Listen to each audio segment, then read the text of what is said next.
Bobby Jones golf at its best. First of all, I want to thank Greg for inviting me, because he did give me a call at 4:45 to ask me if I could speak about a bio. But on his behalf, though, he did email me at 3:45 today. So I want to give him a which he didn't respond to.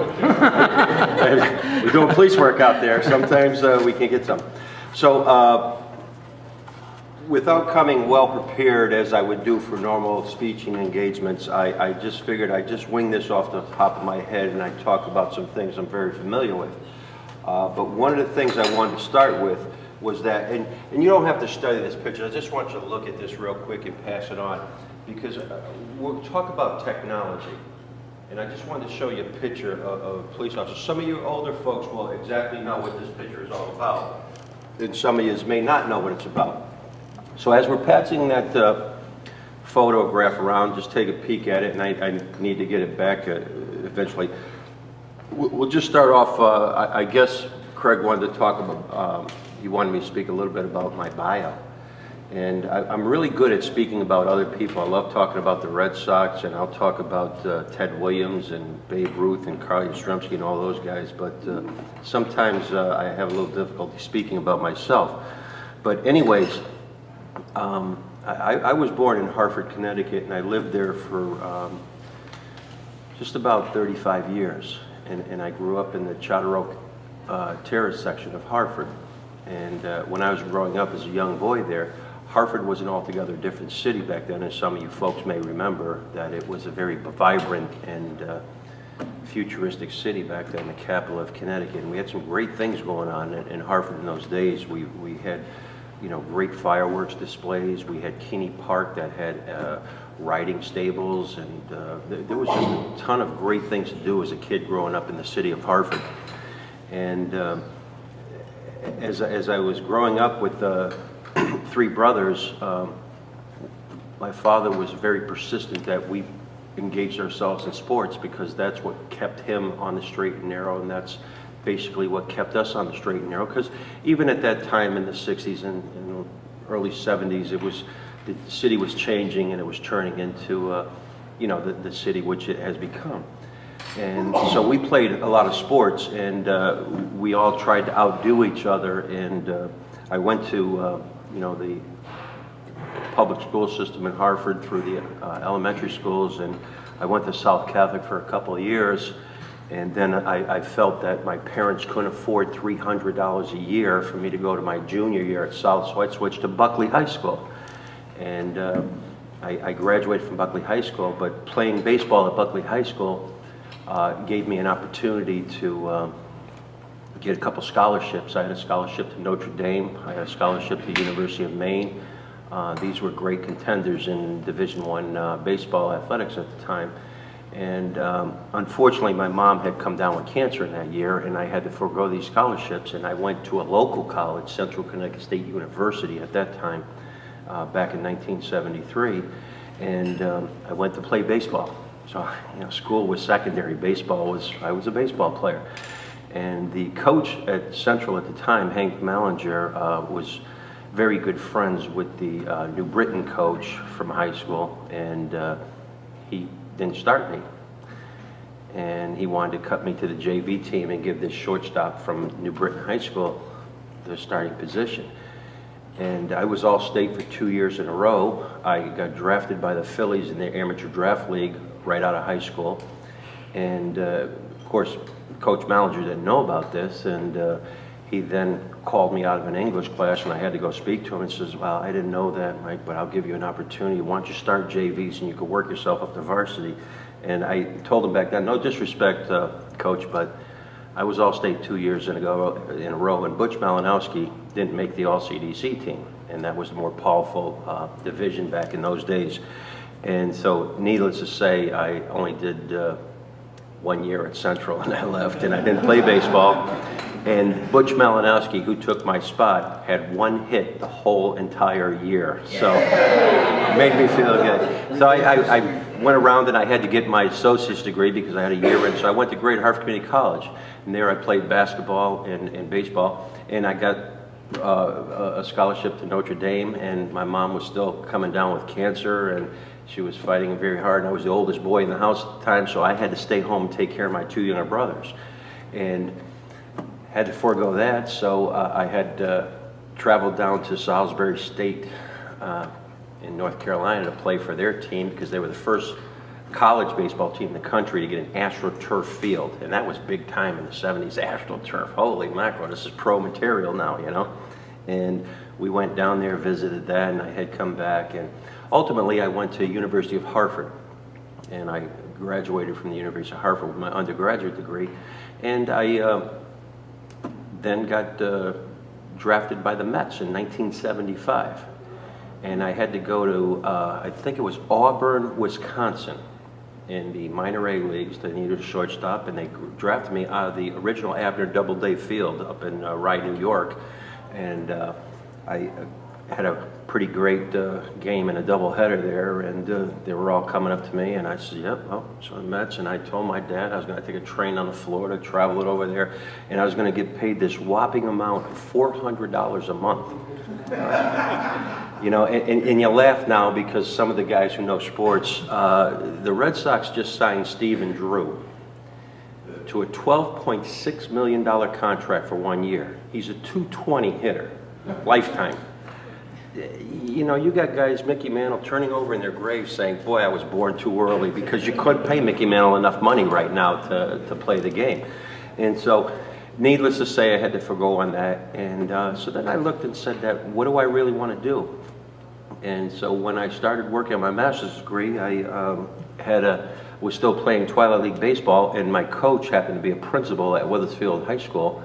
He happened to be the principal, and he got me a job teaching, and I was teaching social studies for juniors and seniors in high school. And I said, okay, maybe this is what I want to do, teach, and I'll get involved in athletics and become the athletic director, and things will be great and dandy.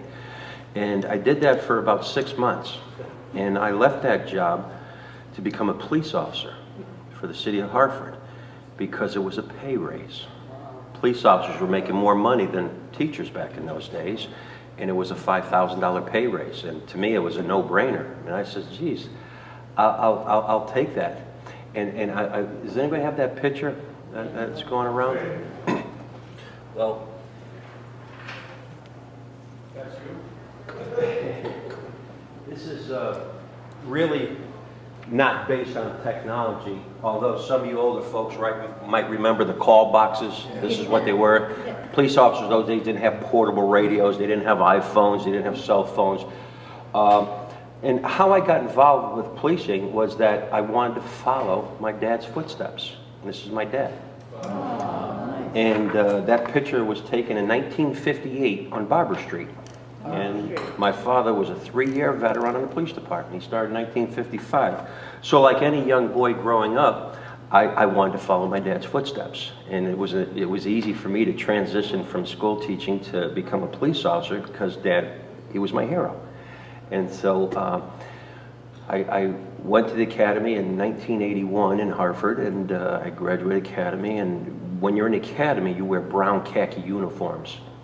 And the first day upon graduation, you get to put on your dress blues, and you get to wear a nice uniform. You got all spankled new stuff on.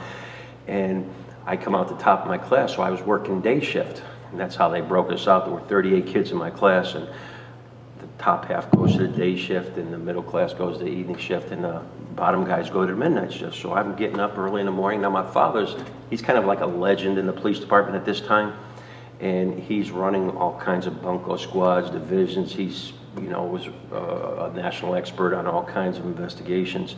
And I was just moving back home, so we were living together. And I remember getting up with my uniform on, going to my first day of work full time as a police officer now, not a cadet. And I get up, and my father had a ritual. He had the paper that we would get, like the morning paper, and he put it there. And you couldn't reach in and grab the sports section, because you had to read the front page, page, and the sports page was always last, so we couldn't touch that, and it was a ritual with him. And so he's reading the paper, and I can't bother him, so I'm just grabbing a cup of coffee, running, and I said, hey, good morning, Dad, how you doing? And he looked me dead square in the eyes and says, it's Lieutenant Manzi to you, officer. And I gave him a salute, said, yes, sir. And going to work, you know.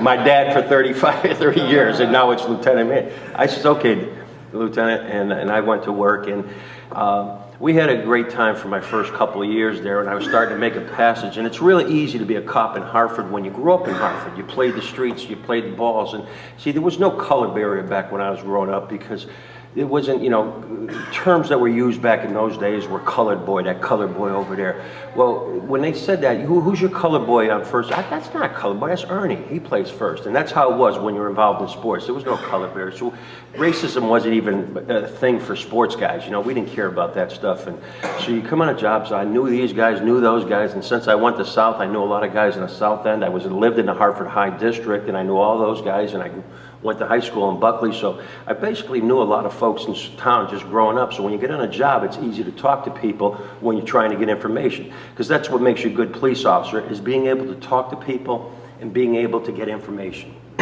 So as I do that, as I'm racking up my years in Hartford, I'm becoming a pretty highly decorated street officer, because I'm solving robberies, solving murders, solving bank cases, and then finally I get a gold shield, I get promoted detective. And, you know, I'm doing pretty good, and I'm going on and on and on, and you know, I make sergeant, I make lieutenant, I make deputy chief, and I'm doing all these things there, and I'm trying to pattern after my dad, who, you know, I was the comment, you know, I was the speech giver for his retirement in 1990, and I did 35 years in the police department. And I just said to myself, good Lord, nobody ever wants to do 35 years in policing. You know, how did my dad do it? But see, back in the old days, that was your career. You didn't leave and go somewhere else. That was what you did. But I couldn't think of that. You know, well, right now I'm going on 32 years in policing, and I'm thinking, like, where'd all the time go, you know?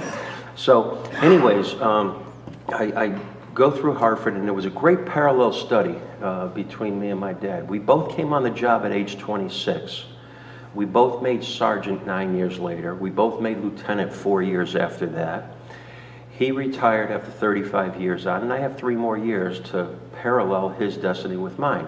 Now, unfortunately, my dad passed away 4 years ago, and it left a legacy for me behind, because he was my hero. He was somebody I really looked forward to and got answers to, and it was a different era of figuring things out, because you didn't have to be a Yale graduate, you didn't have to be a Rhodes Scholar, you just had to have good old street knowledge, and that's what my dad had. And so I finally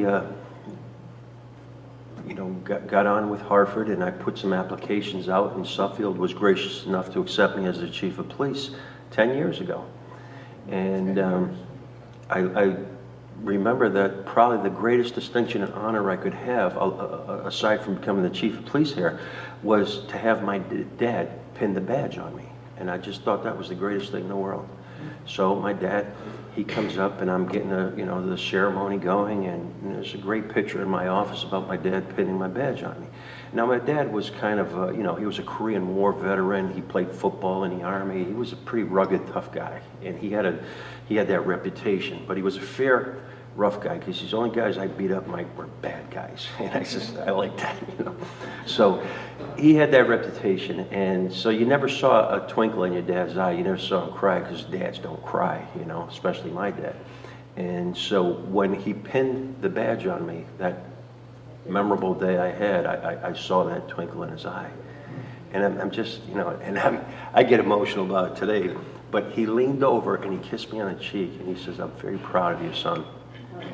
And I looked him dead square in the eye, and I said, "That's Chief Manzi to you, sir." And it took a long time to get that back, so, you know, I just felt that was important. So anyways, when you take this job and you think about this picture here, and you look at a police officer in 1958 using a call box on Barber Street to call dispatch, because every hour on the hour, you had to call in to let the dispatcher, and in those days, there were police sergeants who dispatched. There was no civilian dispatchers in police departments. You had to call in to let them know where you were. But my dad told me some great stories, because in those days, without having a portable radio on, and in that era throughout the whole country, there were more beat officers than cruiser officers, and that's just the way it was. There was, you know, economics, I guess, or I don't know why, but there were more beat guys out there. So my father walked this beat, the next guy over there walked that beat, the next guy walked the beat over, And if you needed some help, and here's how technology advances. You know, we've got more ways to communicate with your next door neighbor cop than anybody else. They had to take their nightstick out, which was made from a Brazilian wood called cocobolo, and they were like indestructible nightsticks that you used to wear. And you had to walk up to a telephone pole, and you had to bang the telephone pole, and it made a very distinct noise, and it was truly recognizable. And the officer over there, heard that noise. They'd come running toward the noise, and that was your communication, you know, because you had a bad guy to deal with. Now, you know, you call in. We call. I kind of remarkable in the fact that in 23 years in the Hartford Police Department, I never wanted to call a 10-0, and a 10-0 is officer in trouble, and that's a balls to the walls. Everybody comes, you know. In Hartford, if there was a 10-0, there'd usually be about 30 cruisers within about a couple minutes surrounding it, and I never wanted to do that. And I remember one day when, if you lived in the city of Hartford, which I did, and you wanted to go on a lunch break, you could stop at your house, even if it was not in the district you were working. You just put yourself off on a 1016 and notify the dispatcher you're going to lunch. So I did that, and I'm coming up Brookfield Street, turning down Ellington Street, trying to get to my house for a lunch break. And in those days, you often got pulled from your lunch break because it was very busy, and we only had about 300 cops on the job, where we grew to 515. But anyhow, I'm coming up Brookfield Street, and there's this Chevy Chevelle in front of me, and it went through the three-way stop sign. And as it goes through, it kind of looked in its mirror, saw me, so it decides to back all the way up, nearly hits the front of my cruiser, and makes a right turn down Ellington Street. Well, you know, we're kind of like inquisitive guys. We want to know what's going on. So I let him make the turn. I'm going to my house anyways, but I decide to light him up. And as I do this, he pulls over, and I walk up to the car, and there's a way that we stop our cars behind guys. And I walk up and I talk to the driver. I said, "You see the license registration?" And it was a Hispanic fella that I knew from Charter Oak Terrace, and his name was Ruben. And he said, "Man, see, I said, no, I need to see a license registration." So he gives it to me, and he has a front seat passenger. And the front seat passenger, and this is July 17th, 1983, and I can never forget this day. It's a very warm July 17th day. And the front seat passenger had a hooded sweatshirt on where you can only see this much of his face. Now, we had Duke Buckley's boxing gym in Charter Oak Terrace, so I'm saying to myself, this guy's a boxer, and he's trying to sweat off some pounds for the next fight, or he's hiding his identity. So I asked him in English what his name was, and he gives it to me, his date of birth. I go back to my cruiser, and I'm running a check on Ruben, running a check on this guy. Everything comes up okay. And then I go back to cruiser, and I know something's amiss, and it's just an instinct you get. And I asked Ruben, I said, "Ruben," now I knew his car was okay. I said, "Ruben, something wrong with your car? Not registered?" "No, it's registered, Manzi." But I'm just playing that as a ruse. And then I talked to the Hispanic passenger again, and I happened to speak Spanish, and I asked him in Spanish what his name and what his date of birth was. Well, he gives me a different name from what he gave me in English, and he gives me his real date of birth. And I go back to the cruiser, and I'm looking, and we had roll call. You know, in roll call, we got wanted for murder from last night. And I'm looking at the date of birth. He gives me a date of birth, and I'm saying, "Unit 4, can you send me a backup? I think I got an 89 suspect, which is a murder suspect." And unit shooting down. So meanwhile, I walk up to my cruiser, and this is what you always remember with your car buffs out there. A 1969 Chevy Chevelle has dual side mirrors. Back in those days, dual side mirrors were luxuries. And as I walk up between my cruiser and the back of this car, I cut over to the passenger side, and I'm running up with my gun out, and I'm going to open a door, and he's looking at me through the dual side mirror, and I'm looking at him. And I open up the door, and I'm trying to grab him out, and he comes up, and he's got a gun in his hand. He fires the gun, and the repercussions when you're inside the car kind of rings the bell a little bit. And I grabbed him out, and I got my gun screwed into his ear, and I'm saying, "I'll blow your brains out," and get down ground. So I get him handcuffed. Meanwhile, Sergeant Avery's coming down Bonner Street, backing me up. I see him, lights and sirens. I got him down the ground, and I point my gun at Ruben. I said, "Ruben, take the keys out of the ignition, throw them on the street." And he does that. I said, "Keep your hands up on the steering wheel now." And so I take this young fella, and I'm getting up. The sergeant comes over, and we're putting him in the back seat of my car. He says, "Mike, you all set?" I said, "Yeah, my heart's going down now. Dust is settled. I'm pretty good now, because we're young guys. Nothing bothers us. No stress, no nothing." And he says, "What's wrong with your leg?" And I'm looking at my military boots, and it's covered with blood. And I said, "I don't know what's So I'm picking up, and between my knee shift, I got a bullet hole right through my leg pants, and he shot into the door jamb, ricocheted off, and it went through my kneecap. And you don't know it because you're just so excited at that time. And I'm just saying, son of a gun, you know, and I didn't worry about it. But in those days there, you don't go off the line because, you know, your leg's not hanging off. It's not going to amputate. Get back and put a Band-Aid on and go back to work. And that's what we did in those days. So as we did that, you know, you get that. So as you go through your career, you look and say, how fortunate were we to get through that in a tumultuous time? Because in '85 is when the epidemic of drugs hit the street, and that's when your murders and everything, your crime come out, and it turned into, that wasn't a game anymore. In years on or past, it was a game. Tag, you're it, you're arrested, okay, no problem. Then when drugs came out in '85, they wanted to hurt us, they wanted to shoot us, they wanted to, you know, and so it became. So anyways, I got through that, and we put 57 years of legacy in the Hartford Police Department aside, and I came out here in Suffield and I said, good gracious, how good is this out here? Because we really live in a great community out here. It's very crime-free, except I did have to stop at a burglary on the way over here today at 510 South Street. Somebody's house got burglarized, so I stopped over here. So I looked, and there's one thing I've always remembered since the day I come on this job, is that if you didn't come over on the Mayflower and settle in Suffield, Connecticut, you're always going to be the new kid on the block.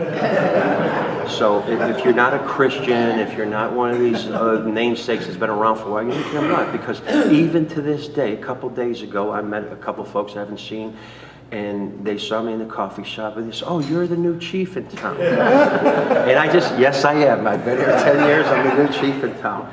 And I really have to thank everybody in here, and thank you, Greg, because it's been a really a fortunate part of my life to be the chief out in Suffield, and I really, I have a lot of joy doing this job, and this is all I've ever done for 32 years, and I thank you all for being a part of this community.